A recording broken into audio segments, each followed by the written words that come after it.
tozali wana kukoba tokatisi na lombango na ngambo ya sujet d'actualité pour na ko rappeler binote lelo penza ezali mokolo monene pour na ekolo Congo démocratique et pas wapi ekolo ya biso ezali ko sepela 65e anniversaire depuis indépendance 30 juin 1960 30 juin 2025 na ngobe batte direction générale ya recette ya Kinshasa et puis on a ko adresser message na mokonza mboka na kotombela na ye mokolo molamu to koyeba na kotanga message ya bande ko ya direction générale ya Kinshasa et pas batali cité à l'occasion excusez à l'occasion des festivités du 65e anniversaire de l'indépendance de notre pays, l'ensemble du personnel de la Direction générale de recettes de Kinshasa, déjà en sigle, et moi-même, avant l'insigne, honneur de vous souhaiter une bonne célébration de cette journée historique marquant la liberté et l'unité de notre grande nation, dont l'intégrité territoriale reste votre cheval de bataille. Toute la communauté de la régie provinciale de Kinshasa vous souhaite pour les efforts inlassables que vous fournissez en vue de restaurer la paix sur toute l'étendue du territoire national, de reconstruire et de moderniser la République démocratique du Congo. Que l'Éternel, Dieu Tout-Puissant, puisse continuer à vous entourer de sa sainte protection et vous doter de sa sagesse en vue de continuer à assumer pleinement vos responsabilités et charges pour un Congo émergent. Que vive la République démocratique du Congo, vive l'indépendance, bonne fête, message signé Bitalo Moko Edi Ouazalouana, Mokambi, ya direction générale, ya recette, ya Kinshasa.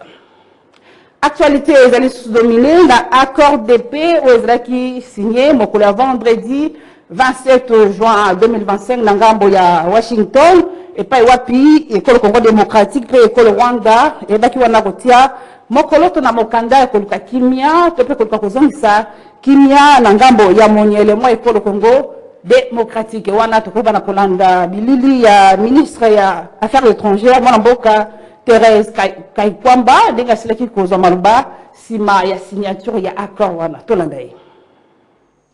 L'accord ne prévoit pas un catalogue, si vous voulez, de sanctions explicites qui dit si tel article n'est pas respecté, voici la conséquence. Mais en même temps, encore une fois, n'oublions pas que nous avons signé cet accord avec ou sous la facilitation des États-Unis d'Amérique. Donc un pays qui quand même a pris la décision de mettre tout le poids de son appareil diplomatique derrière ce processus de paix. Et ça pèse énormément. Ça veut dire que nous avons aussi une garantie justement de savoir que ce facilitateur, mais aussi ce champion de l'accord, sera prêt à le défendre quand il y aura des violations de l'accord. Et pour nous, c'est quelque chose d'extrêmement important parce que ça nous réconforte justement dans notre détermination de nous assurer que nous allons honorer nos engagements, mais aussi dans notre certitude que ceux qui ne vont pas le faire seront responsabilisés par les États-Unis d'Amérique déjà en tant que facilitateur du processus, mais aussi à travers les mécanismes qui seront mis en place pour superviser la mise en œuvre de cet accord. Et donc il y aura une transparence aussi par rapport à la conformité, si vous voulez, des comportements des uns et des autres vis-à-vis de l'accord. Et ce sont les éléments sur lesquels nous concentrons justement quand nous pensons à la mise en œuvre de cet accord. Le poids politique des États-Unis d'Amérique, mais aussi les mécanismes de suivi et d'évaluation qui sont mis en place à travers cet accord, la vérité, pour établir les faits et constater la conformité du comportement des uns et des autres avec ce que l'accord prévoit. Voilà, tout na ngambo ya accord de paix signé entre l'RDC et le Rwanda. Bobité la réaction ezala ki mo ebele na ngambo ya ba politique, na boito ko ba na kotasa no mamu kuse bande ko ya Senko na nzela ya Monseigneur Donatien Cholet, ozali bongo secrétaire général ya conférence épiscopale nationale du Congo et par le baki na mo bokuse et puis wapito ko ba na kolanda maloba ya Monseigneur Donatien Cholet. Cet accord doit positivement être salué parce que, comme a dit le révérend Eric, ça nous facilite les choses et puis bon, moi ça me fait plaisir parce que ça nous donne finalement raison. On a été critiqué quand on avait avancé la nécessité de parler avec tout le monde, y compris avec ceux qui ont pris les armes. On nous a traités de traîtres et je crois que maintenant que Mandiko wana bolanga mukuse lobi monseigneur Donatien Cholet pambate to kutali mwa pokoso tozali kokoba na ya Italie actualité pour na kobisa note procès ya ancien ministre ya justice mwana mboka Constant Mutamba et ko ba wana na kobanda mokolo ya mercredi 9 juillet 2025 nangambo ya cour ya cassation peut to katisi nangambo ya province ya Équateur pour na kobisa note ba professionnel ya santé ba bi wana na ko alerter na pona bokono ya choléra o aussi komona na ngambo ya province Équateur ezali na ndeko moko wasi ko kufa pe 14 cas suspects oyo ezali penza en place nango bandeko basili ko bwaka mbela po ete bakolandela kamandi mabokono banzoto baye bana ko sala na lombangu pona ko bundisa bokono boye oyo monani na ngambo ya province ya Équateur.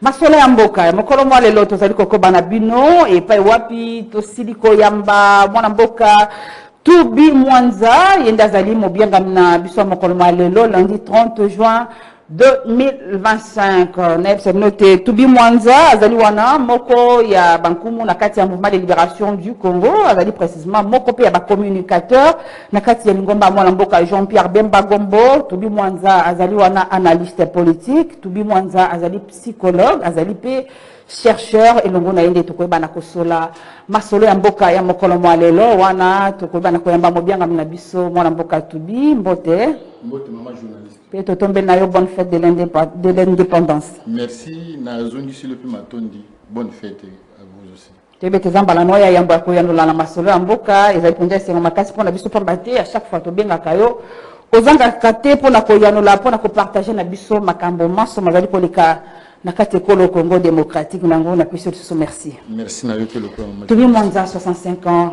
RDC nini na bino mouvement de libération du Congo lokola moko ya balobeli oyo kopisa mwa makanisi nano ya mbotoko tana bozindo na masoro mokolo malelo. Merci maman journaliste na mutuno tuninga eza nazana esengo pona ko répondre nango na linya na rappeler ba téléspectateurs que mboka na biso mokolo indépendance toza ko hériter espace ya 2 345 409 km². Espace wana nzamba pesi biso yango muto akomika ko boto la biso yango te. Tale pay wapi Bemba Gombo Jean-Pierre azwaki vision ko sala MLC pona ko défendre 2 345 409 km². Na 2004 Bemba Gombo Jean-Pierre le prophète politique a bengi biso na stade de Martyrs wana touti na San City ake koyebisa biso jamais tokoteka eten moko ya Congo.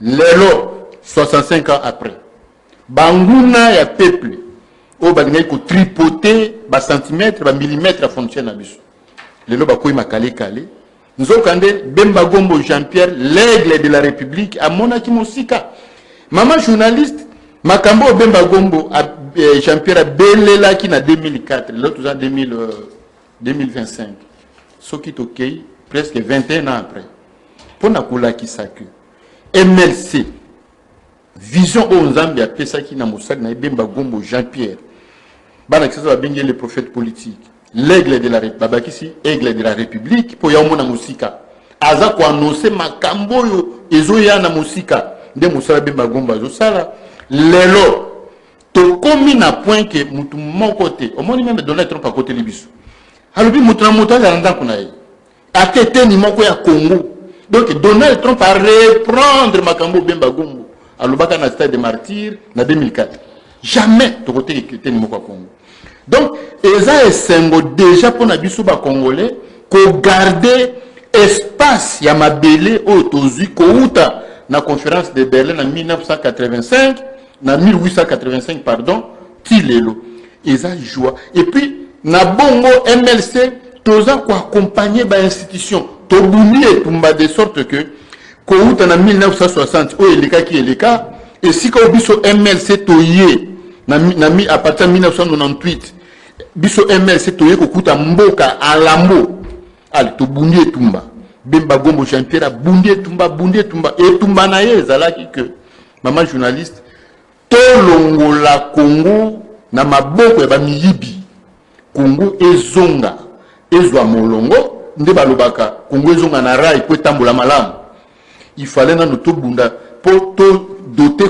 MRC doter Congo na MRC doter Congo na constitution mibeko po to kwa ko tambola bonyama te bon tabate mboka lelo ezwi mibeko grâce na bitumba MLC. Et le président national Bemba Gombo Jean-Pierre avait essuyé des humiliations, des propos injurieux. Tout simplement parce qu'à l'objet, tout est dans un référendum. Et gloire à Dieu, les autres, ils ont mis. Il y a un moment, aux MLC, tout le monde que Namboko, Moutakouzou, sous pouvoir, na Mandouki, pour Bisso, tout na Mandouki, tout le monde qui Makamba Mandouki, jamais, toqué na élection. Et Bisso MLC, tant qu'on a embrouillé les chefs de l'État, au biso MLC to saki campagne to ba population a voté na 73% et lokowana ceux qui motozo finga ozo manquer président de la République respect et soit ka biso na MLC makas pour tozo mona biso to sali effort pour mokeza na mibeko to sali effort to kende na na élection ozo pouvoir ndenge longo bani bon yoko ya ko yebisa biso ke mibeko lisusu te et comme maman yo ça va au tripoter pour aussi Mamandouki. Là vraiment, ça n'arrange pas les MLC. Tu dis, moi, ça, au talent début, que l'école Congo est hérité espace, il y a ma bélé. Tu vois qu'il va kilomètre carré au Tanguana. Mais la bilan, la condition, 65 ans après. Maman journaliste, il faut reconnaître que, tant que l'indépendance, dans le 30 juin 1960, Congo est à 19 universitaires seulement. Bato baebi Mathéo babengaka organisation et législation scolaire. La RDC ne comptait que 19 universitaires. Na ba recherche na sala ki na a eu précision te na yeba. Les 19 universitaires wana ezalaki bato bazu déjà ba diplôme ou bien na ba étudiant na kati. Précision na nous na place wana maman na moment wana to lobaka. Ba congolais bazalaka civilisé, mentalité ba congolais ezalaka mentalité bato bazan normaux. Mais à un moment donné, les Congolais doivent se retrouver dans une situation inconfortable, de telle sorte que tu penses que non seulement l'économie, ma journaliste, tu hérites l'économie à malam, tu hérites le système éducatif, tu hérites l'école à malam, même l'université Lovanium, tu hérites malam. Mais à partir de 1991, 1993, boulou et qui pillage toye le la ba démo maman journaliste 1991 93 qui le la ba démo il y a des solutions beaucoup na lifelo ba yé kokota na Congo pour paralyser le Congo.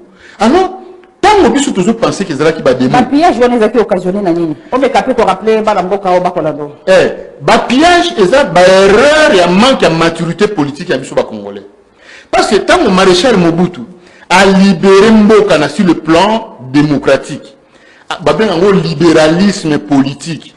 Maréchal a libéré Mboka. Manque de maturité politique. Batata na biso balaki na tango wana babane ko penser qu'il faut pas proférer na ba injure contre le maréchal, na ba propos discutant contre le maréchal et il faut créer mécontentement général. Et le mécontentement général wana maman journaliste conséquence nango. Frustration générale et ko entraîner pillage. Premier pillage dans 91, deuxième pillage dans 93. Conséquence, les deux pillages, l'union se trouvera qui n'a pas été à industrie KO. Or, biso la qui bana mike toujours dans les années 80, maréchal Mobutu a réclamé être les héritiers les deuxième puissance du monde, deuxième plus grande puissance économique du monde. Wana Chine et banité. Madame Nazoï Bissau, maman journaliste, n'attend wana ba Chine, Bamboko, ba Corée, toye baka ya ngote. Mais, après pillage, nous devons se rendre compte que tout comme on a fait. Mais après Mobutu, il y a le président Moussous, il y a Sima. Oh, que depuis Mobutu, il y a des Macambonio, ce débat. Bateau, il y a la principauté, le prince des ténèbres. AFDEL, c'est une association de principautés démoniaques qui sont venus. C'est-à-dire que, Bango Tango Baye, Babane Kolula, Zaïra Mobutu. Et tant que Mobutu a béli, marché Mobutu a béli, basi opportunité à cause la biso coup. et couronne ezalaki pour saccager tout. Bon, le maréchal n'a pas faiblesse n'a tant que Moutou. Mais au moins, il avait protégé la RDC avec ses 2 345 409 km². Personne n'osait personne ne toucher. Mais comme Bandai Kolula, Babane Kolula va content, Baoulula Kuiv va combattre Nabiso, Baïko tient Moutou. De telle sorte que maman journaliste, tout Congolais, personne n'osait oser parler.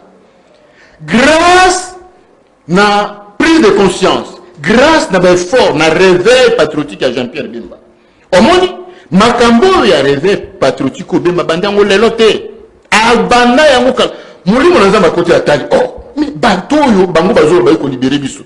Libération et comme destruction Mboka. C'est quand les pays Wapi, MLC, il y a qui Kubotam. Et conséquence Nango Lelo. Bon, maman, il faut tout reconnaître toujours Bundetumba, ils ont facilité. Ba principaux, tout le monde batanga ka Bible. Ba koye bisayo, prince de ténèbres, prince de l'air. Nde batolokola Joseph Kabila oyo na politique nanda aller Joseph Kabila kabanki. Nde prince de l'air, prince de ténèbres. Oyo bayaki ko konzamboka avec destruction pour la détruire Congo. Donc tu vois le ballo que bilan et RDC après indépendance, ils ont négatif. Maman, na mokuse to wikoloba que ezaki na makamba malamu, ezaki pe na makamba mabe. Priorité malam, mais chemin faisant, pillage et côté, et baby selbiso ba industrie, pillage et côté, et baby système éducatif, pillage et côté, makamba mabe et côté et belé. Donc, mais bola munango ezaki quelque part, chemin faisant, à partir de 1990, maréchal au côté de sa démocratie, au monde n'attend mindele, même Bible, au côté de la Bible, mouton se bandou dans la Bible. Mais les lots, Bible est comme à la portée de tout le monde. Ce qui fait que maman journaliste, moi Boulam, ils allaient progrès, il y a politique et salemi. T'as un détourné d'élection. Non, non, non, non, une élection. Bato Bozo Luka 500 députés, mais Boyambi 50 000 candidats. Allié place, il y a combien? Il y a 500. Bozo a besoin de 500 députés seulement. Mais Boyambi, 50 000 candidats. Bon, nous sommes là avec le libéralisme politique, c'est quand même un progrès. Hein? Moi, attendez, Boyambi, une émission Bouyé. Toujours le avec liberté, nous sommes, ils ont pour nous qui progrès, côté Yanapé, ils allaient. Tu dis, moi, en direct. Le lot, au pays de que situation socio-économique dans RDC après 65 ans, ils ont malam ou mabé? Bon, na kolobate qu'ils ont malam ou mabé, d'autant plus que ils ont la situation de la guerre. Maman journaliste ngana yebi Nord Kivu na yebi Sud Kivu na tambola kuna to benga ngo grenier de la République. Tala maman journaliste mboka lokola ba Masisi. Soki komi na Masisi okomona otala paysage ya territoire ya Masisi maman journaliste. Okomona on dirait artiste moko abimi na académie des beaux-arts a décoré zokande mis otala en live. Ndiki bato bola ndepso en direct boy. Territoire ya Masisi. Et ndeko mona na ba Masisi na banzela sokoti ozui mabele une terre riche, donc prédisposée à l'agronome agriculture. T'as des pays où l'agronome tous les pays à 80% des terres arables. Donc, tous les prédisposés à vivre dans Bilanga. Hormis les minéraux. Congo, nous sommes à Ngubungu. Batouana, Babané, territoire massif. Or, investissement agricole au bandai ko salima na zone wana ya est yango ne bandai ko inonder ba ville belé na ba produit ba pomme de terre na biloko ndenge na ndenge ba madesu mais lelo maman journaliste tout est bloqué, tout est chaos. Or la RDC est amputée d'une partie de ces terres qui étaient prédisposées, qui étaient qualifiées à être greniers. Namaboko Emanani, Bandoki, Bazabulu, Prince des Ténèbres. Et ils nous ont gérés comme ça pendant plus de 28 ans. Parce que tu te considères, il faut considérer depuis 1900, le 17 mai 1997. Aujourd'hui, les lois ont presque 28 ans. Mais 28 ans de calvaire. Oh, Rwandais, n'a mafia à Mindele. Maman, je dis que le marché, c'est ça, non? Tokoki Kolobake, les lots, avec le président de la République que nous avons un nouveau président avec une nouvelle vision qui commence d'abord par kosukola kolongola na nos partis eza occupé wana na maboko ya bandoki ba démon pour que RDC ait soit élan agricole. Donc maman je ne sais pas que eza musala moko il faut tous en patience. Peuple congolais il faut toyeba que tous en a besoin de développement mboka na biso eza na passe. Mais si ka to outil na oh il faut to banda ko sala sikoyo maman journaliste eza ito fatote. Yango zomona ba structure les autres en place, l'état zobunana, gouvernement zobunana. Omoni avo ba démission ou la kisi ba image moko ya maman Thérèse qui a quoi ma ou ya maman monsieur ya ministre ya tala maman journaliste na 2009. Tata lokola na nyo no Chibanda. Remo Chibanda ke na Goma a signé accord à Tekimboka. Donc accord moko démoniaque. Papa Mobimba, Remo Chibanda na 2009.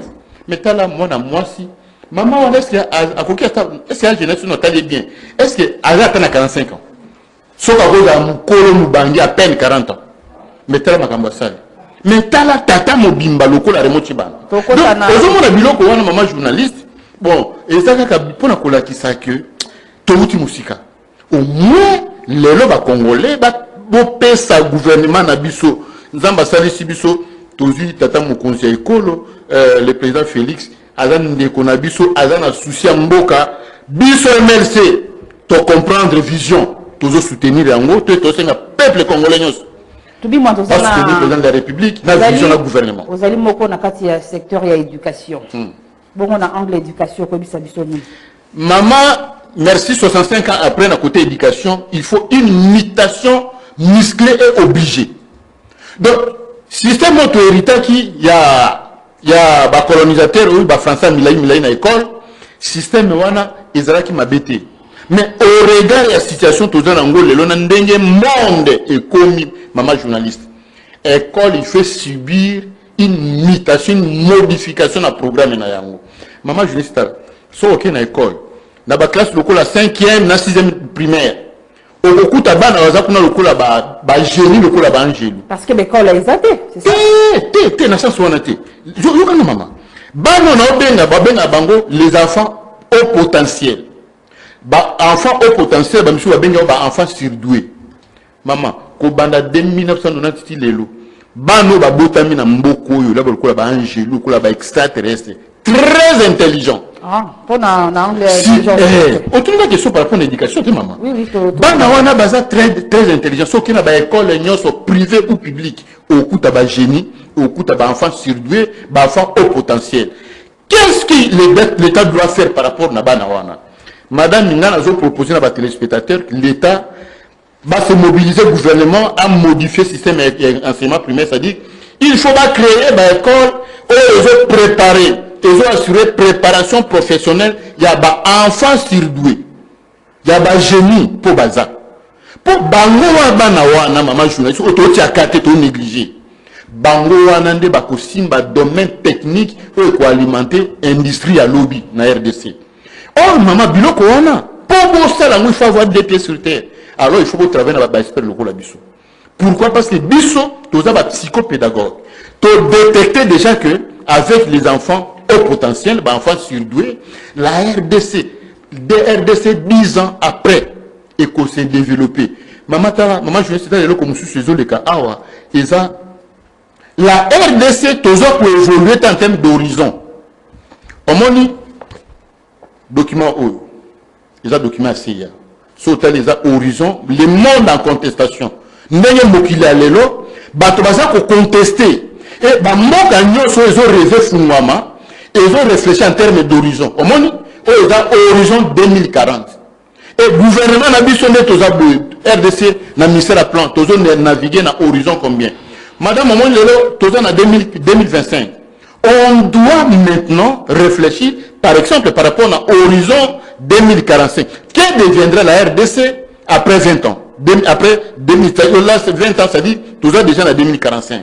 Or, document au besoin et document production à CIA. Ah, on va prôner la vérité sur la pratique de la politique. D'où le monde, il y a un monde à Bamboka Nyoso, bayaka na mboka na biso bayibaka ba minéraux bayibaka ba uranium bazokoma ba grand na mboka na bango. Maintenant chaque pays se développe, chaque pays prend ses précautions. Aux rapports à CIA natie pembeni tout le monde a un document. Maman journaliste oyo tozana holocauste Charles Nana Camerounais Moutakomiango a démontré que Congo na Est on a perdu plus de 11 millions. 11 millions. Maman journaliste. Au lieu de 65 ans après, 5 ans, bah nyonso ba église nyonso monseigneur Choli bazo kokate ko sala la conférence de concentration d'esprit pour qu'on se dise entre nous que to kufi bande kuna biso to perdre. Au lieu de maman journaliste 11 millions après c'est mboka mobima tout un pays hein. Ba kufi kaka bouilli. Mais personne, aucun Congolais n'a organisé une conférence pour que tombe être fait na mort yaba Congolais. Ça c'est le Cameroun. Maman je sais que 65 ans après Camerounais a commis livre Oyo. Azan a problème na France parce que Paul Kagame a financé qui chiste la France pour malmener. Or a on fait la mine, a on fait la biso ba Congolais. Holocauste. Maman je sais c'est là la sils. Production à livre assurée dans ces pays. Ces pays va assurer production à livre. Prochainement pour expliquer le contenu. Oui, mais ça veut dire que 65 ans après maman journaliste, les Congolais doivent prendre conscience. Il faut une prise de conscience collective. Comment Bakaya Boui personne n'initie une conférence. Non, personne. Mais conférence mais va retomber dans vos salami les a lokwa bolobi mai bosopi mai na mokongo ali bata maman journaliste va retomber dans ngo ça qu'il faut la RDC il faut tout ça peuple tout ça capable komita na biso entre biso na biso et puis ba congolais il faut pas na force mentale la force moko psychologique mentale pour na cause la ko cultiver loko ba bengi pardon yo bomi bato na nko. Le corps va connaître dans la Kabila, vous savez, na est. To be. Mais tout le monde est souple. Comment va combien wa? Le souple. 65 ans après RDC et Kéli Bosoté. Attends ici. Comment jusqu'à présent ceux qui montent à Bel, il faut se faire soigner à l'étranger. 65 ans après. Maman journaliste. 65 ans après en termes d'infrastructure. Au moins, le secteur il y a santé. Tous les règnes, Batobakogai ko aidé biso qui Joseph Kabila na régime naïe.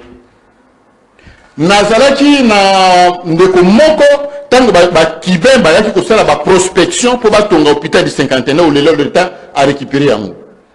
Ba kibe ba yaki fond ba yaki 3 millions, il fallait ba tonga hôpital 3 millions. Ba congolais ba 5-10%. T'as la degré mentalité. Et ba congolais au ba sala ki na Joseph Kabila, il préférait ba yi ba mbongo ya l'État, ba sala ba aventure ki ba tonga ba infrastructure. Conséquence, au nom d'une mauvaise compréhension du libéralisme économique et politique, secteur de la santé, étranger. C'est comme ça que nous avons partout. Et on a négligé le système de santé. Or, Bakibé, qui peut aider Bissot.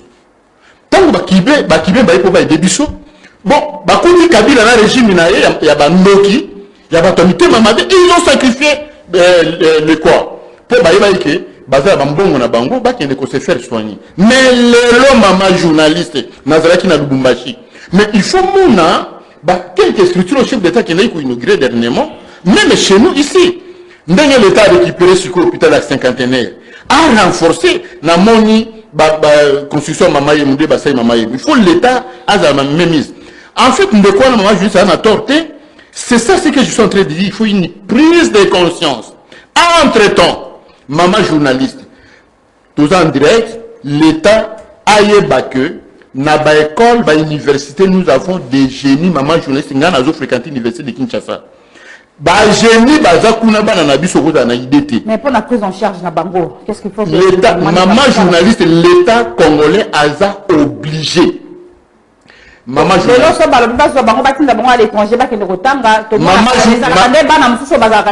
Maman journaliste, ngai tubi mwanza. Maman journaliste, elo comme suis yango wana bana kisasa balobaka makambo ya bakwanga botikila bateke. Makambo éducation, il faut batikila ngo ba psychopédagogue. maman journaliste, il y a une ministre d'éducation, ministre d'enseignement supérieur, il y a tout le monde, ministre d'éducation. Na conseil na chef de l'État, Makambo na Oloba, à mettre en pratique. On va récupérer tous les génies, tous les enfants surdoués. Donc créer une structure, il y a un encadrement. Maman journaliste, au Pessinga, 6 ans, n'a encadré les enfants surdoués. Et dans la université, et dans l'école primaire. Maman journaliste, on a combien? Sangi ça, politicien, nyons sur le Congo.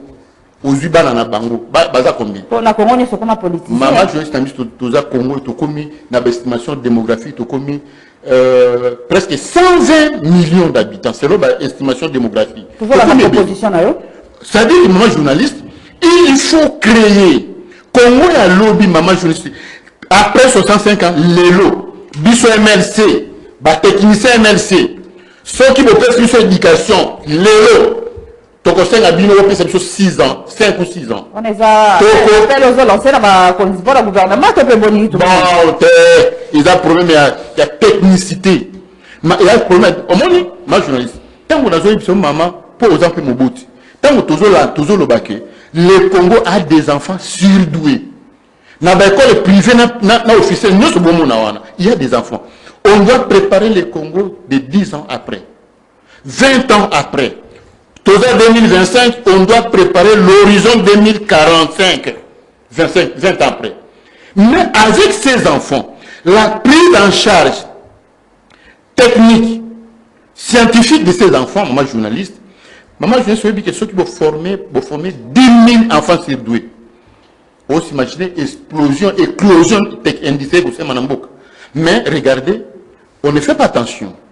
Maman, je sais ce que yo sur le cas que l'enseignement c'est la même attention que non à l'école, enfants surdoués bazali. Mais nous sommes informés qu'en passant bazali. Beaucoup de babango n'indégi na l'école. Bazaba no au pourcentage de babango est variaka de 65 à 99%.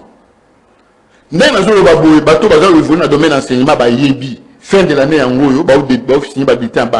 les enfants sur 2 moments varier âge, pourcentage de l'école, ils ont varié de 65% à 99%.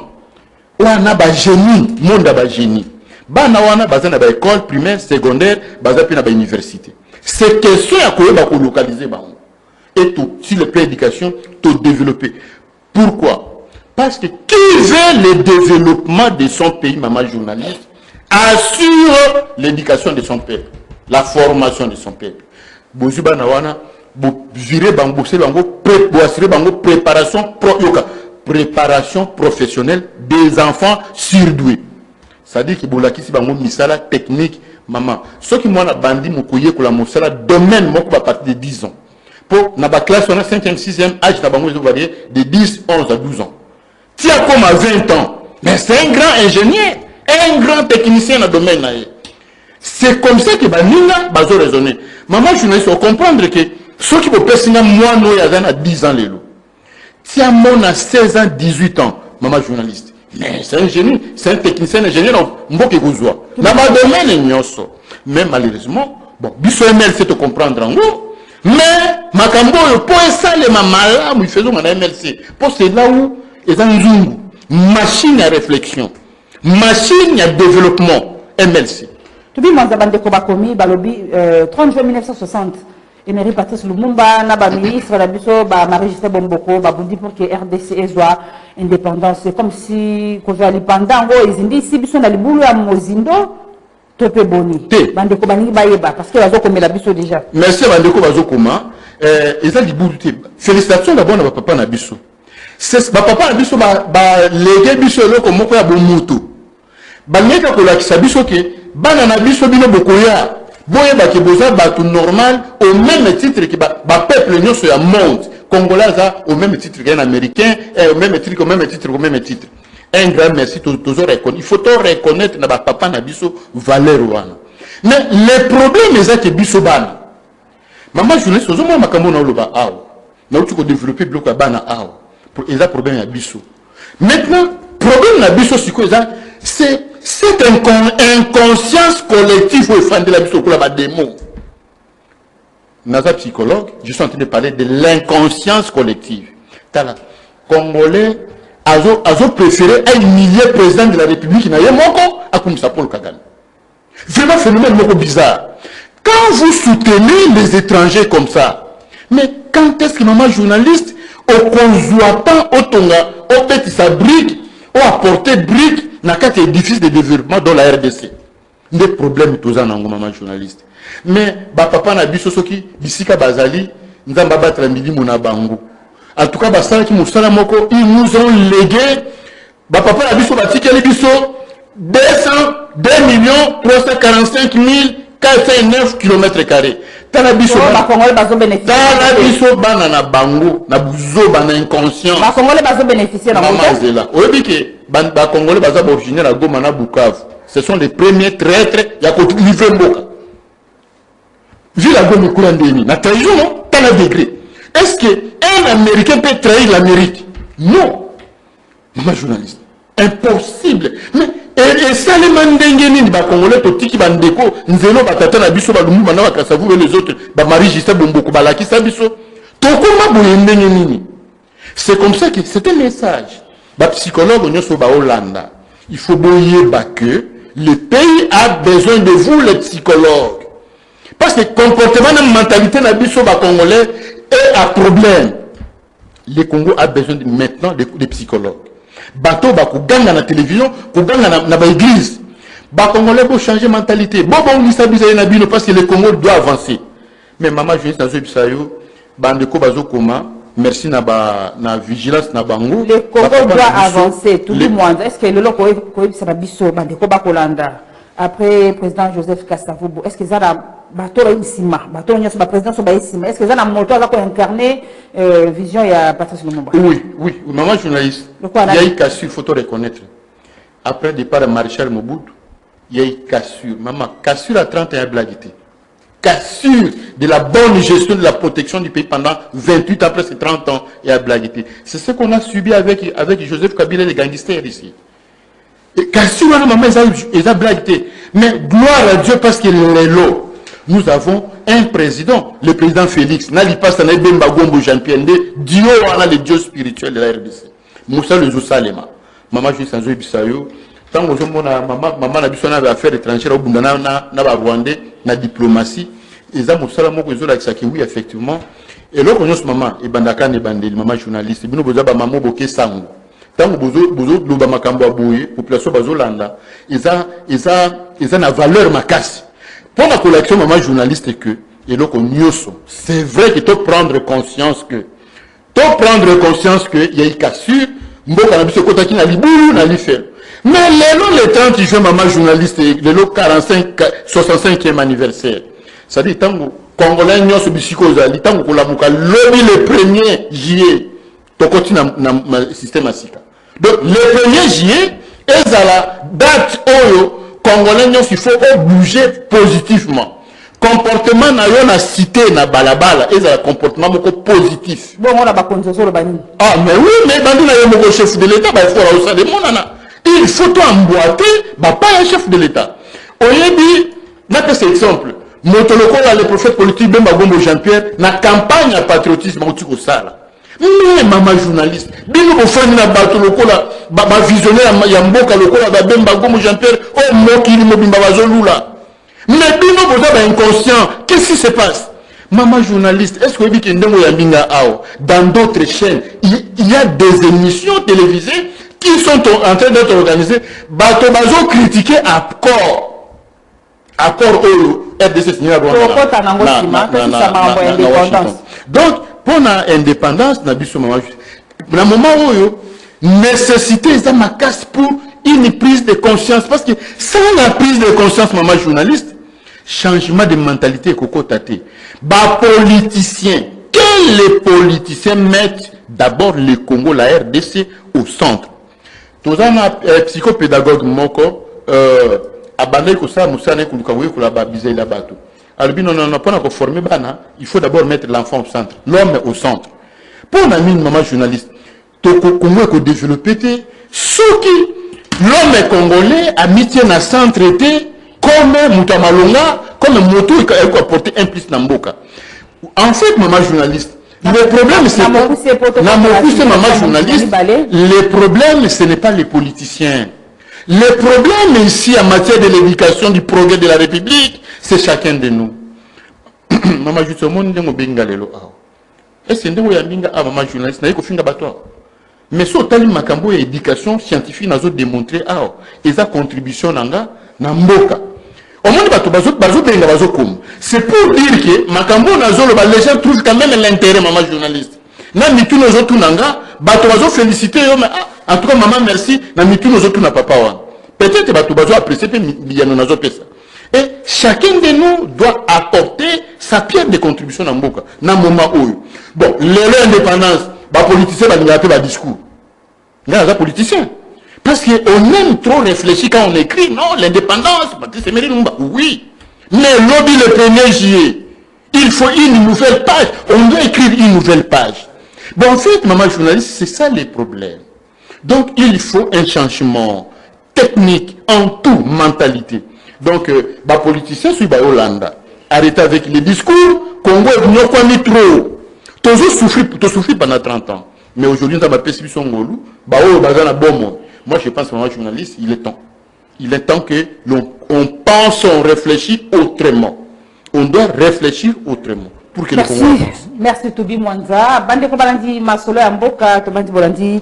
Mwana mboka Toubi na Bolzindo na Italie 65 ans il y a indépendance ya RDC. To ko bana kokota na sujet na biso ya mibale pona kolobela accord de paix ozaki signé mokolo le 27 juin 2025 na Washington na médiation il y a écolo États-Unis, écolo America et puis wapi représentant il y a RDCP à Rwanda, ba yaki na kotia mokolo na mokanda ya koluka lolenge nini ya kosilisa bitumba ya kozongisa kimia na este ya mboka na biso motu na ezali boye.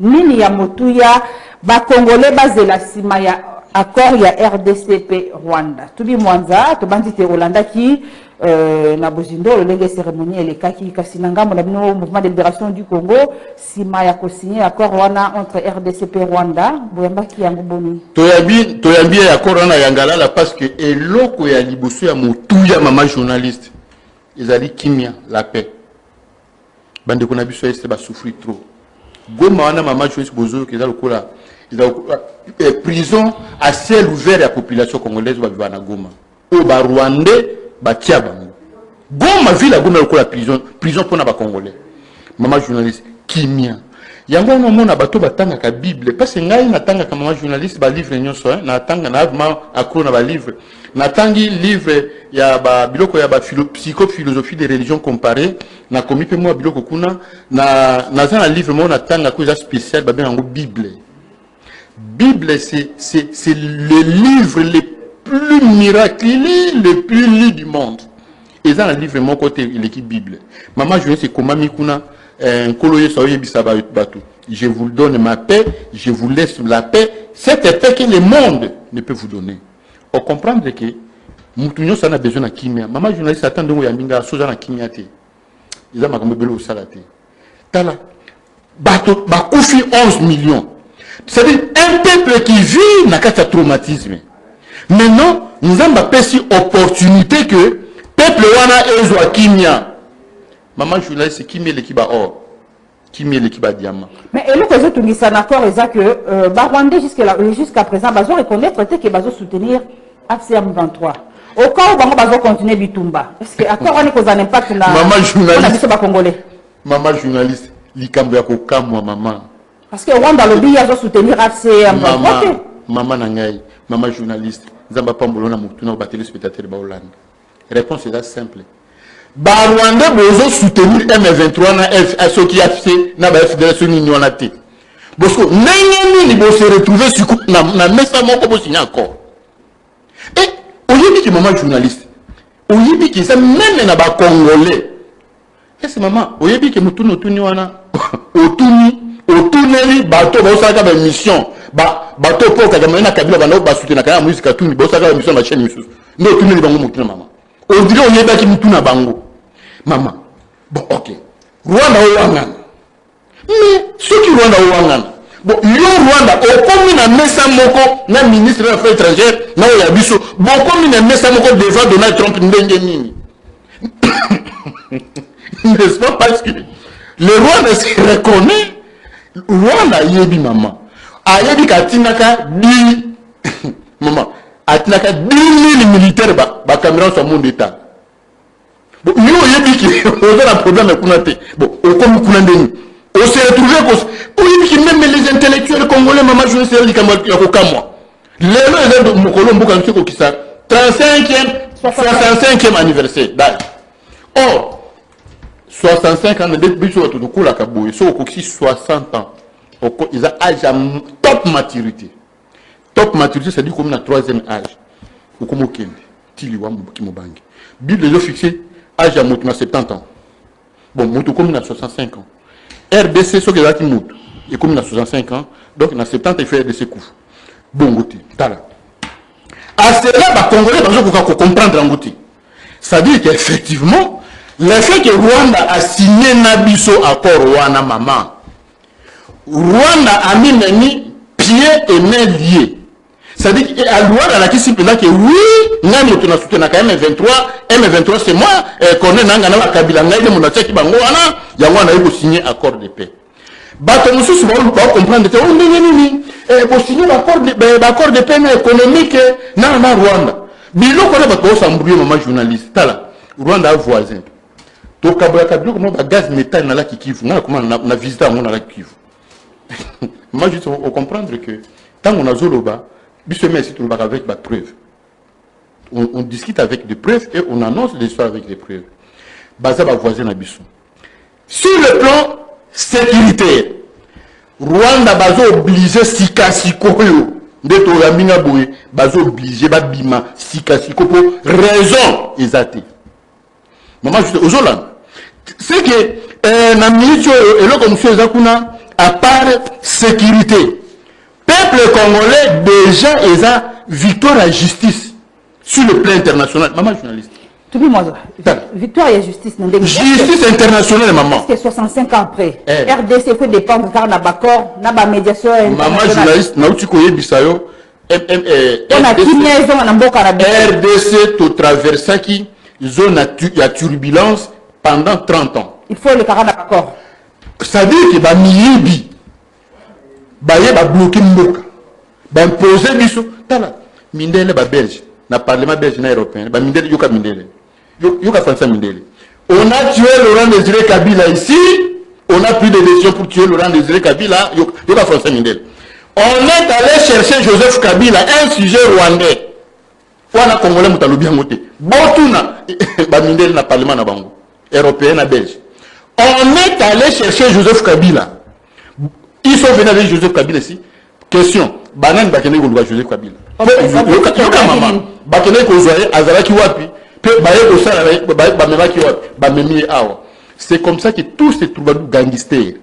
Maman, mon escandale avec la justice, gangsters, ils sont venus avec Joseph Kabila ici, imposer Joseph Kabila, gérer Joseph Kabila Mboko pendant 18 ans. Avec sabotage, moyen pillage à minerai. Maman, je ne sais pas, tant que tu signes accord na Rwanda, Joseph Kabila, immunité n'est pas Longoli. Normalement, procureur général de la République, il faut affounder Joseph Kabila pour la usurpation, il y a la nationalité. Ah, ça va consultation, il y a une est. Non, mais tout à la finalité. Aujourd'hui, on a même biloko ya basango nani, nous c'est un chouli. Toujours proposé bango boye. Biloko on a ba consultation, bokende à la misère, bokende pas bagandisé, bato bakendaka ko luka Joseph Kabila un sujet rwandais. Monseigneur Chona c'est ko bokende pas ya bato wana te. Mais finalement on est comment? D'ailleurs, c'est une fois le bien avoir malam pour un dialogue. C'est comme ça qu'il m'a dit ça moi c'est là. Mais Monseigneur Chona. Accord maman journaliste. On est allé chercher Joseph Kabila, un sujet rwandais. Il a imposé la RDC. Mais moi, c'est le docteur, professeur, sango, pasteur. Français, on est singa tu non autant sur France. Est-ce qu'il faut que tu n'attends ça France. Et ben oh, il y a un professeur, non, on a des fait des doctorats. On doit quand même respecter les années, les aînés, les vieux. Mais Tant que ce bino besoin raisonner, besoin mijoter, ba stratégie. Qu'est-ce que un Kabila Oyo, gangster, Donald Trump, a annulé des marches à gangster. C'est-à-dire que Batata Nabiso, c'est un connaît SCC. Bon comprendre que Donald Trump a annulé des marches à gangster. Quitte à nous maintenant à l'interne. À l'interne, qui gangsterisme, Joseph Kabila connaît Nanga. Ils seront écrasés. Parce qu'il suffit seulement que la RDC s'organise à l'interne. Pour écraser, parce que bas derrière la bango, ils ont coupé. Maman, je suis là. Et bilan, il faut quand même. Oui, bien, tout ça dans l'université de Bissonyoso. Total, la Kabila, qu'on a philosophie, on a la psychologie Bissonyoso. Mais comment on a la zone que voilà pourquoi il y a la difficulté. Emmanuel Macron. Mais Emmanuel Macron, vous savez, on a France, on a un problème. Les gens n'évoluent pas. 65 ans après, même au contraire, même maintenant, pour comprendre qu'on évolue. Non, dialogue Basango n'a pas opposant, ça n'est pas. Maman journaliste, nous avons proposé Basango direct. Ils ont des émissions en direct. Monseigneur Cholé, Senko, SCC. Ceux qui bolingi dialogue, il y a des Congolais à l'interne. Beaucoup de sonité, beaucoup de communes chef d'État, beaucoup de communes dernière semaine passée, Wanate. Beaucoup de Botunaye, Mokoza Mboka. Mboka na oya nguyo, bisu tuwa batata na milimo, toye pa na yo. Pona kosola na bandeko na yo, okanisi nini? Bolongo pa chef de l'État, Bobengi Bemba Gombo Jean-Pierre. Bemba moindre te maman na bima mona oloba. Bobengi Bemba Gombo Jean-Pierre, ndeko na biso. Tala situation za bona ministre, to lingi quand même bobo sola na bandeko na bino. O ikanisi na yo za nini? Tala maman. Président de la République, moto nzaba pesi mokumba Congo akopesa bango makanisi na ye. Jean-Pierre Bemba ndeko na bango akopesa bango makanisi na ye. Et makanisi wana na oya bango babongisi. Et loko bazobe biseza kolakisa na monde entier que kosola na Kabila nananga eza donc eza passage obligé. Or, un rebelle l'armée gouvernementale peut l'écraser. Donald Trump a ebisi binoke makamba balkanisation na Congo ezate. Rwanda s'occuper na mabele na ye, Congo peut s'occuper na mabele na ye. Dis-moi, maintenant yo zo ko négocier. Au moins yelo ko ba Rwanda ba message na journaliste ya négociation ba Rwanda nyonso ba continue à faire d'ici. Beaucoup négociation ba utu na ba Rwanda na ba touche nyonso ba continue à donc dialogue Rwanda ça n'est pas comme conséquence nango. Goma a été trahi na ba utu na ba touche. Goma a été livré au Rwanda na ba utu na ba touche. Et nous connaissons 5 ans, moi c'est chaud là 5 ans. Ndenge moko za livré na ba touche na ba utu. Et on rien. Oh, finalement. Tout le monde accord de paix signé entre RDC et Rwanda. Sur le plan juridique, tu as dit que les Congolais belé bakoufi. Bongo ba auteur ya ba crime wana. C'est vrai que le quoi accord est signé makambonyo so ici di bakolande la bangote. Maman journaliste. Charles Oranazo au Samba en France. Ba millions de Congolais bakoufi na est. L'église catholique est très forte. Très forte.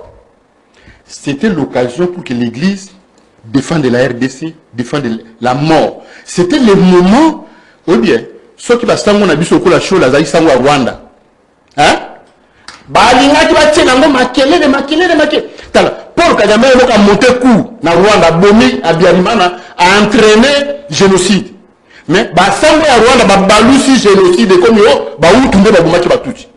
C'était un coup, c'est détaillé ici. Bon, sort ya ba auteur à ba crime. Mais c'est ça. Donc l'église Église catholique n'a cessé. Bon sangana gouvernement, ba avocat de la République. Bon pesa ba avocat de la République matière.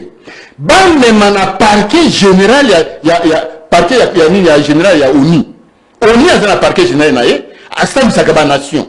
Or ni ce pays. Maman je suis Zolanda. Mais bien qu'on a toujours là, lequel l'église se mobilise autour du gouvernement pour réclamer réparation. Il y a Makambo Camerounais qui a connu dans l'Holocauste au Congo. Mais maman journaliste, aucun Congolais. Et pourtant, moi qui suis un avocat de la République, est-ce que dans ce pays, on n'a pas des avocats de la République? Mais tous nos juristes là, est-ce que beaucoup monter le dossier au thé? Parce que les gens semblent que quand nous on dit, accord en EPCB Kimia, et copier ça biso kimia à corona sur le plan judiciaire et ça a un impact sur le plan sécuritaire. Exact. Maman mon auto ko yebisa OK. Ba mituna zo tuna yo eza mituna za na banda kwa ba bo mituna. Mais c'est clair. Troisième, le 65e anniversaire indépendance na biso. Ba yeba ka mboka soki boza indépendant na ba kaya bouyi. Vous avez perdu plus de 13 millions de morts. Un Camerounais qui vous défend. Et Paul Kagame a mbongo Angers pour pas défendre pour atia abo Camerounais wana Charles Nana. Mais c'est le moment que la RDC et les avocats de la République devaient se mobiliser pour dire au monde Botika Camerounais, c'est pour l'intérêt du Congo qui a à se sacrifier. Mais personne. Moi, c'est ce que je préfère que nous soulèvions pour Kagame. Ah, que nous soulèvions na Macron. Macron. Les marches des aïeux, c'est maman journaliste. Comment moi j'ai reçu ce livre? Le jour où Charles Nana a la conférence en France, le maire de la ville de Paris a fini par soldat, par policier. Et la dame secrétaire Charles Nana, c'est le seul ouvrage qui lui restait en main, livre. Charles Nana, le jour où le maire de la ville a envoyé les policiers, et la dame s'est dit, Natika na ouvrage moko, maman journaliste, tout ça c'est quitté. Politique, tout ça la politique, il y a solo. Moi c'est chaud, il fallait qu'il y ait beaucoup de trop. C'est un coup de faux, il faut y baquer. Donc il faut poursuivre Batouana. Il faut que Bango Basango, na SSC, pasteur, Bazala Bamoko, Basangana, chef de l'État, na gouvernement, va pousser, avocat de la République pour pas défendre RDC Nabakaou. Mais tout ce qui est en aventure, non? Tout le monde, on était qu'après signature, il y a encore au niveau il y a un intérêt économique, donc continuer toujours à partager en Rwanda parce qu'elle a exploité la minérale à Bissau. Maman journaliste, oui bien, négociation en Rwanda tant que pays voisin, ça m'a bêté. Là vraiment il faut tout solo là. Si le lobby va exploiter minerai à faire de c'est-à-dire que ceux qui lobby, minimum que les apprenants va bien en Rubaya. Rubaya mino au monde bandé quoi partir na mutumo bakanga benga mwanga chuchu. Mwanga chuchu wana azam mafié, vraiment les mafies faut bakanga ibisu. C'est-à-dire que nous, nous sommes Rubaya. Comme les mafieux, les bakota na kati. Conséquence, maman journaliste.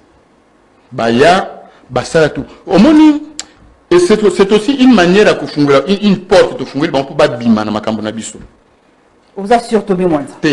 Maman journaliste, toi, na neuf voix. Bande koba kolanga ebele bazana kanda. Maman journaliste. Ebele bakufeli bande kona bango na Esther, ebele mitema ezoki. Maman journaliste. Au moment où Congo a dit qu'on signe d'accord na Rwanda. Est-ce que ils ont vraiment bénéfique pour la maman journaliste na mutuna na lobaki liboso et to gagner paix.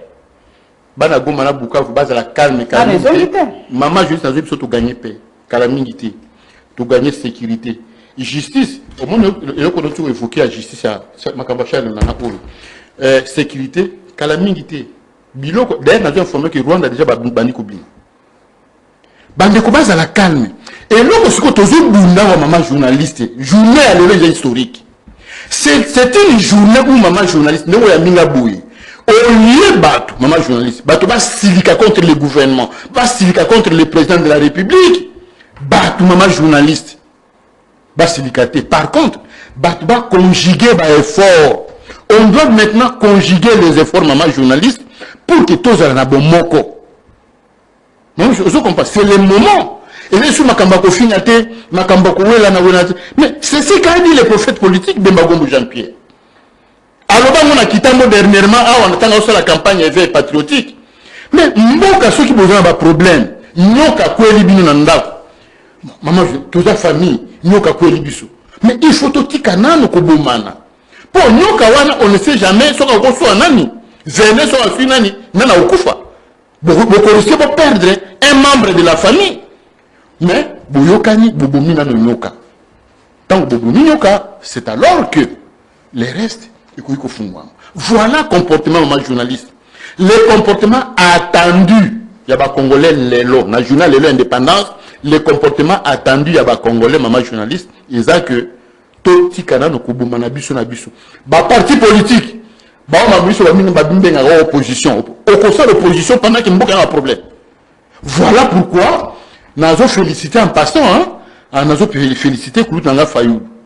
Hein? Parce qu'il a compris que non, il a pas carte. Au moins, c'est comme ça. Tout le monde. Est-ce que vous voyez que le accord RDC Rwanda est bénéfique pour les Congolais? Accord a été signé, en tout cas, maman journaliste. Maman journaliste, est-ce que vous allez respecter aussi? Maman journaliste, accord devant Donald Trump et que vous allez respecter. Nous avons informé sur sa politique. Vous voyez, l'Américain, pendant la campagne, Donald Trump Massas. Bête Massas, mais pas l'olé dans l'ito. Vous voyez, pourquoi nous avons à protéger Moutouana? Maxon Donald Trump Makambo va PD va homosexuel aligné pour te sentir en haut pas que Makambo bando qui va presse ténèbres. Je t'ai signé accord devant Donald Trump qui est un président chrétien. Alors lui Moko va Congolais va couper trop Makambo fait ci là. Maman je comprendre. Et là que maman journaliste. Biso beaucoup va Congolais, il faut tout comprendre. Dans le salématé maman journaliste dans le salématé. Mais ça n'est ni le lot. Mais par contre, il faut tous se réjouir. Et dans l'histoire, le président Félix Tshisekedi a marqué l'histoire que dans règne un président américain, congolais, rwandais, Rwanda, RDC, a signé guerre. Mais c'est un motif, une raison de plus pour essayer de soit congolais, tout dans la fière, dans le Bokanabissou. Aujourd'hui, si hier, maman journaliste, on pouvait parler de la balkanisation. Mais aujourd'hui, tu peux prétendre que nos 2 345 km, 49 km, il va muter. Donc voilà un peu ma journaliste. Quelques messages le prêtre de la Senko avait un bon plan. Il nous faudra écouter les autres et associer les concernés sans faire le forcing en jouant au tyran. Trump est plus émotif et réactif que la plupart de ses collaborateurs, mais regarde comment avec Konzabatu, inclus RDC Sikoyo. Ne vous inquiétez pas parce que c'est un système. Les États-Unis ont des institutions fortes. Politique et RDC, pas si franchement. Tantôt au Komona, Ememi Bino contre Fatih, tantôt contre Joseph Kabila, tantôt contre Katumbi, tantôt contre Mafa. Finalement, et Zoé Banate, Nani Aza vraiment vrai, Nani Aza faux. Bandeko, responsabilisation citoyenne de Masolo pour tout faire émerger une classe politique responsable.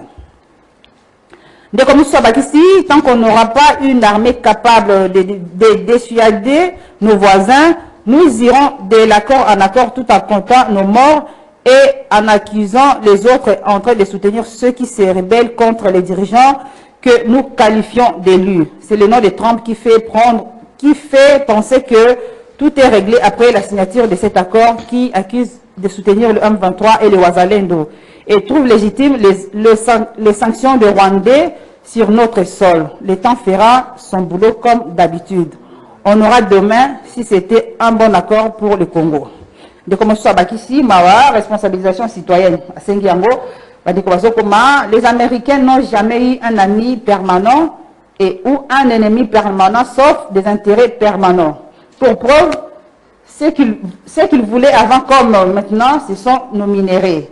Bazu n'a pété, si Rwanda n'a pété, et Bongo, Bawe n'a biso. Bien lire l'accord est un vrai problème pour certains. Kamere étant leader et mieux écouté, il a attiré plusieurs fois l'attention des uns et des autres sur les dangers d'une conclusion à la hâte d'un processus qui engage le destin de tout un peuple. On veut la paix, mais pas une paix éphémère. De comme soit Bakissi, un royaume divisé ne peut garantir l'intégrité territoriale et l'unité nationale des bouts congolais. On a un message. Maman, je dirais c'est ça les drames. Je parie fort en direct que Bateau Bakomé sont des intellectuels. C'est ça la difficulté de l'intellectuel congolais, des intellectuels congolais. Maman journaliste, je suis à l'université de Kinshasa, je vous dis, je suis avec les étudiants et mes amis. Je fréquente l'université au moins 3 fois par semaine. Maman journaliste, les intellectuels congolais ont un sérieux problème. Regardez, bon, Nazo félicité Bango parce que Bazo l'émission va exprimer ce qu'ils ressentent, ce qu'ils ont ressenti. En En tout cas, merci beaucoup. Ça prouve qu'il y a l'émission. félicitations Bisika Bazali. Mais maman, je suis les intellectuels congolais ont une inconscience terrible, une inconscience diabolique. Maman, je suis là. Très bien que les Américains sont. Or, le 30 juin, 65e anniversaire de RDC. Que faire? Pendant que les intellectuels congolais sont en train de tergiverser le français, la philosophie, ce qui nous manque, c'est la concentration sur la RDC. Moi, je suis là. Maintenant, on doit se concentrer. Ce qui se passe là, un royaume, Corneille Nanga, a réclamé que mine na botolaï. Et si l'armée congolaise se mobilise pour chasser Corneille Nanga, parce que c'est rebelle. Barbie, Donald Trump a eu pour l'intérêt. Justement, maman journaliste, ceux qui sont américains pour l'intérêt na bango. Ceux qui ont bango bazuba intérêt, ils ne posent pas d'intérêt na bino. Biso be intérêt na biso. Le problème c'est biso ba congolais, quel faire avec nos intérêts. Le problème c'est ça, n'a pas eu biso d'intérêt à biso. Tout ça là nango nini pour que le Congo se développe, pour que l'éducation de nos enfants soit assurée, pour que le bien-être des Congolais soit assuré, pour que tout le monde se retrouve, parce que mon va réclamer la construction et l'infrastructure sanitaire pour l'hôpital qu'on sort. Maman journaliste, le problème c'est pas au moins nous sommes pas Congolais. Problème est aux gens un problème. Que faire maintenant à part Nabiso? Est-ce que Biso tout a besoin d'internet non. Bandeko bamoni ke minerai na biso nde ekobima. Ako mususu nde bako bénéficier nango. Ekobima, oui. Par na biso te ezali. Ceux qui américains ba aider biso. Ekobima. Bako zo par na bango, par na biso ezali. Mais biso par ya biso, maman journaliste. C'est la part où il faut tonga Congo. C'est ça le problème. Zéla maman journaliste. Maman journaliste. Lobby, les 30, lobby les premiers. Supposons que déjà, Bill n'a pas américain, bandit à Kobota. À partir de lobby les premiers, ce qu'aux yeux, par eux à Bisso. Il faut Bisso va tout ça. C'est ça le problème. C'est là où moi j'ai dit que il est temps, c'est le maintenant ou jamais, qu'on doit déjà mettre au profit en action nos intérêts en tout, maman journaliste. En commençant d'abord par mettre en jeu au profit de la République nos propres cerveaux. Nous avons encadré sur deux maman journaliste. École, il fait changer. Université, il fait changer. Ça veut dire que maman journaliste, école, il fait comment? Comme ils ont formé une industrie de fabrication des cerveaux pour le développement. Maman, c'est sérieux. L'école doit prendre la forme. L'école fait comment? Industrie à fabriquer un cerveau de développement. L'école fait former bateau pour répondre à besoins réels de la Congo lobby en matière de développement. Il y a un intérêt, il y a un corps et cause le profit de la Congo. Les hommes passent, maman journaliste, les institutions restent. Vous m'avez entendu dire ici, j'étais en train de parler de l'horizon 2040. Oui. NASA n'a nini. Et 20 ans, 30 ans après, nous en avons ni. Est-ce que 30 ans après, j'aurai sous la même force au lobby énergie, les lots, la télévision, les lots? Je ne pense pas. Mais, ceux qui m'accambent, on a lobby, les lots. Ton tiers, on a mis ça là. Bana babotani, bana bazokola, bakouki, toujours formé, toujours orienté, on a sens sur journaliste. 15 ans, 20 ans après, 30 ans après, bateau bakouzou angolais, vivre dans le Congo, vivre dans le Congo, moussous. Et quand nos enfants liront l'histoire, étape est-elle, papa a besoin de la Kaboui, parce que c'est ça politique. Mais ton conseil la politique, la français, la philosophie, la réalité. Ils ont point de vue à la population. Intellectuel congolais, maman, je suis intellectuel. Nous enseignant depuis 20 ans. Nous avons étudiant depuis 20 ans, maman de mon âge, depuis 2004. Qui le long atteint ça étudiant. Tout le monde a comme il y a na suka, il y a beaucoup de kurba pour na banamboka basimba no Italie, accord de paix de Rwanda. Banamboka eloko salemi, ils ont le miracle parce que nous salimati. Ils ont eu temps 30 ans. Accord au le fait que le président américain en personne a eu afandi na kiti. Maman a biso Teresa Rwanda n'a pas fandi. Ba signé accord maman et loko wana na miso nzambe eze lokola miracle salemi na Congo. Topé sango confiance, pourquoi? Parce que tu souffrir, pourquoi est-ce que tu as couffé chaque jour? Tu gagnes déjà la paix, tu gagnes paix. Sécurité en mot en espace wana, ils ont quota. Ils ont dit qu'il y a temps. Justice il y a international par rapport à la victime. Tout colande langue. Donc accord au président Félix a eu qu'on réussir wana, ils ont bénéfique pour n'ambo cannabis. D'où peuple congolais, c'est le moment. Le 30 juin, c'est le moment. Tout le cannabis, tout démontrer à la président de la République. Effectivement, il va déconner tout l'indié, tout ce qui au sale. Ce qui vient d'arracher, c'est ce qui nous manquait pendant tout ce temps qu'on a souffert. De maman journaliste, le peuple congolais besoin la calme. Et là, on ils ont bandé. Il fallait tout bandana, on a accord où. Le président de la République, un grand merci pour l'acheter. Maman Thérèse, le gouvernement va l'acheter. N'avait pas Bemba Gombo Jean-Pierre. Président national MLC, le VPM Bemba Gombo Jean-Pierre, ministre des Transports. Papa, qu'on l'acheter. Toujours jouir déjà, fruit, il y a campagne, il y a sensibilisation patriotique au Salaki. Les lobes congolais sont basés dans SM. Maman journaliste, il y a l'émission en direct, basée dans SM. Comme on a dit, oui, en RDC, il y a quand même des têtes qui pensent bien en matière de développement en bouc. Souci les alliés, téléspectateurs, CPL. Ngaipe, na CPL. En tout cas, moi, je suis en aussi, ça te sent qu'il a fait son merci. Merci. Merci na yo personnellement, maman, parce que Moussalo Bozo Sala, et yo en particulier, l'équipe na yo, ils ont Moussalo Moro Kitoko. Maman, mituno tuninga awa, ils ont mituno, ils ont la bandako ya batu. Yango moni bandeko ba yango malipe mi yanoe sala ya malonga pour oh maman omoni na armoire na biso na devise na biso paix justice travail maman et loko tozi akoro il fandisi biso na socle le socle de la paix.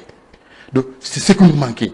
Congo il faut faire na kimia parce que ceux qui Congo ils na kimia ba investisseur tant ba koloka et kimia continue na Congo États-Unis kuta kei ba investisseur ba koye belé ba tango loi na biso e régulariser kama kamba ba investissement tango ekofungwama ekokoma ba investisseur ma yuya o ba esko kaka le bataxe à l'état awa ba kolimwa parce qu'ils vont trouver du sérieux et va retrouver que oui, Congo comme la Kimia, le Congo doit bénéficier de ses droits.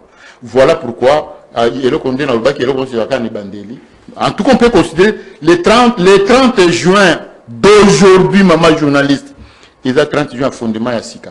Ils ont 30 juin auto RDC à travers le président Félix Tshisekedi na Koro RDC signé na Rwanda. Ils ont point de départ. Merci Touli Mwanza, Tokom Penza na Suka.